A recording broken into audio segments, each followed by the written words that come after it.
Inspirit Nutrition, your brother, your friend, your dietitian, back again for another installment. Peace and blessings. Today I want to discuss something that has been on my mind recently. It is about basically not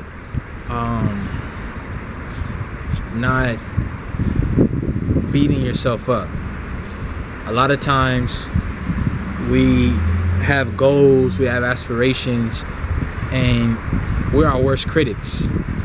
We're destructive with our self-talk, with our language to ourselves. We're not kind to ourselves. We don't love ourselves 100%. So I like to say a saying, don't beat yourself up while you're building your pyramid. You have to be compassionate with yourself. You have to be loving to yourself. You have to have sympathy for yourself. You have to acknowledge your accomplishments, your achievements. You've come a long way. You have to measure the steps that you're taking. So you decided to change your lifestyle. You decided to try a new diet, try a new exercise routine, try a new study routine, and you stumbled. You've failed. There are no failures for you, but you think you failed. But what's really happening, what's really going on, is that you're building a pyramid. Now, people around you may or may not support you in building that pyramid, but the one person whose opinion matters most, the one person whose gusto and whose energy you need the most is yourself. So you decide to build a pyramid and you're working and grinding at this pyramid. I mean, these stones weigh a ton each. The foundation stones, these are the most important stones, the most difficult stones. You need the most vision at this time in the beginning when you're building your pyramid.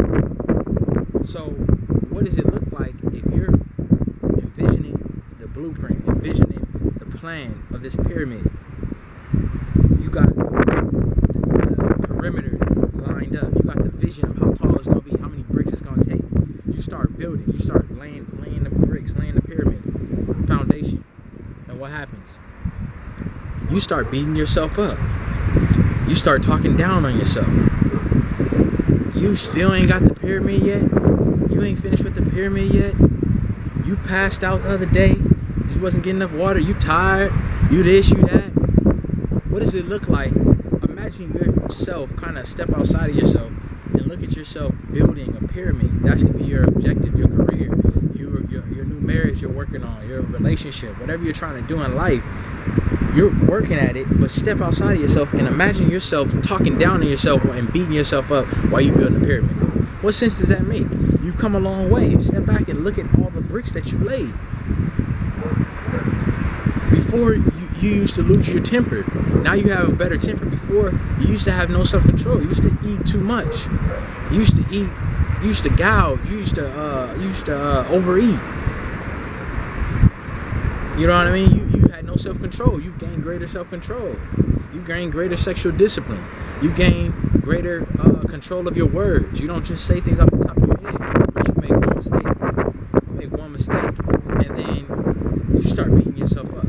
So you make one miscalculation on the pyramid, and you start beating yourself up, as opposed to saying, okay, let me learn from that mistake and go on. Don't beat yourself up while you're building the pyramid. It's not like you're sitting by and watching life go on and watching other people build their pyramids. You're actually working on your pyramid. So don't go so hard on yourself. Smile. Think back on all the things that you've done so far, of all the bricks that you laid, how much stronger you are now. And smile. You deserve it. Your brother, your friend, your dietitian, back again for another installment. I hope you all are liking the videos. I will request that you go to my Facebook page, facebook.com/Inspirit Nutrition. I put it in the beginning and the end of the videos. It's a new page. I'm trying to get some people over there to see daily posts, daily updates. I post inspirational posts there, and also inspiriting posts. And lastly, nutrition, education, nutrition knowledge. So if you're interested in that, get on there and check it out. But again, your brother, your friend, your dietitian, back again for another installment. Peace and love. Hope all is well.